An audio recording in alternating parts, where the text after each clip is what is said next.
여러분, 스마트폰 하면 어떤 브랜드가 떠오르시나요? 아마도 맨 처음은 스마트폰의 선두주자 아이폰이 떠오르실 겁니다. 당연합니다.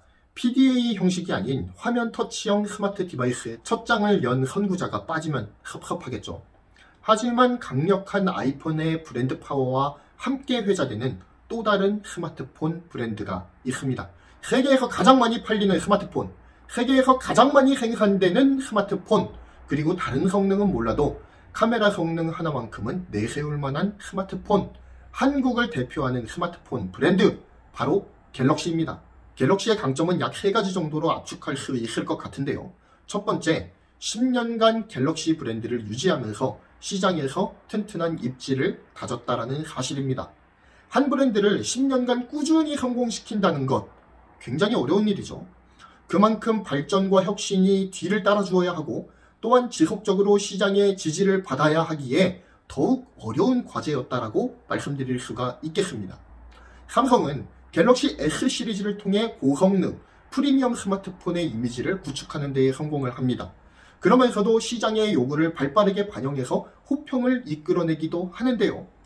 가장 단적인 예가 스마트폰 안에 펜을 내장시킨 노트 시리즈의 발매였다라는 사실입니다. 갤럭시 S2 시리즈가 공전의 히트를 친 2011년, 삼성에서는 또 다른 플래그십 세그멘트를 출시합니다. 바로 갤럭시 노트 시리즈예요. 갤럭시가 노트 시리즈를 개발한 가장 중요한 이유는 시장의 요구 때문이었습니다. 당시 주력 기종이었던 아이폰 4와 갤럭시 S2는 모두 4인치 크기의 스크린을 가지고 있었어요. 하지만 시장에는 두 가지 요구가 존재하기 시작을 했는데, 한 가지는 5인치 이상의 대화면을 원한다 라고 하는 것이었고요. 그리고 두 번째, 손으로 기기를 만지는 데에서 한 걸음 더 나아가 실제 손으로 무엇인가를 적거나 그리는 등의 아날로그 감성이 묻어났으면 좋겠다라고 하는 시장의 두 가지 요구가 존재를 했었습니다. 이러한 요구에 따라서 갤럭시 노트 시리즈가 발매를 했죠. 그리고 엄청난 히트를 치게 됩니다. 갤럭시 노트 1의 성공적인 데뷔로 인하여서 상반기에 갤럭시 S, 그리고 후반기에 갤럭시 노트라고 하는 삼성 갤럭시의 플래그십 라인업이 갖춰지게 되는 것이죠. 시장의 요구에 기민하게 반응하는 민첩성, 그리고 비싼 가격에 어울리는 디자인과 스펙으로 프리미엄 이미지를 다지는 데 성공한 갤럭시 브랜드는 세계에서 가장 많은 양을 생산하고 또한 판매하는 세계 1위 점유율을 가진 브랜드로 우뚝 서게 됩니다.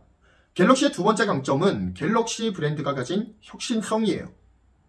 혁신하면 아이폰이라고 연결이 되죠. 그렇지만 팀 쿡 체제 이후에 변화와 혁신의 아이콘은 아이폰에서 점차 갤럭시로 옮겨갑니다. 갤럭시는 처음 세상에 등장했을 때부터 아몰레드를 채택을 했죠. 당시 스마트폰 디스플레이의 대세는 아이폰이 대표적으로 채택을 했던 LCD였어요. 하지만 삼성은 자말광을 하며 리얼 블랙을 표현하여 LCD에 비해 뛰어난 색 재현율을 가지는 OLED를 채택합니다. 이후 갤럭시 S2에서는 LG의 옵티머스 2X에 이어서 듀얼코어를 채택을 했고요. S3에서는 쿼드코어를 채택하고 S4에서는 업계 최초 FHD 해상도를 지원하기 시작합니다. 그리고 또한 옥타코어도 이때 도입을 하게 되죠. S6에서 곡면 디스플레이인 엣지를 채택을 하고요. S7부터 초점 기능을 향상한 듀얼 픽셀 기능, 즉 아이소셀이 들어간 카메라를 채택하기 시작합니다. S8에서 상하단 베젤을 획기적으로 줄인 전면 디스플레이 디자인을 선보이게 되고요.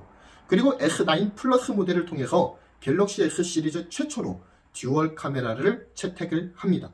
또한 S10에서 인피니티 5 디스플레이를 채택을 하고요. 그리고 S20에서 1억 800만 화소를 자랑하는 아이소셀 브라이트 HMX를 채택하기에 이릅니다. 갤럭시는 해가 갈수록 새로운 혁신을 보여주었습니다. 이러한 혁신을 계속해서 보여주는 것은 매우 어려운 일이죠. 삼성의 엔지니어들을 분명히 갈아 넣었을 겁니다. 오죽했으면 외계인을 고문해서 만들었다라는 소문까지 퍼지겠습니까?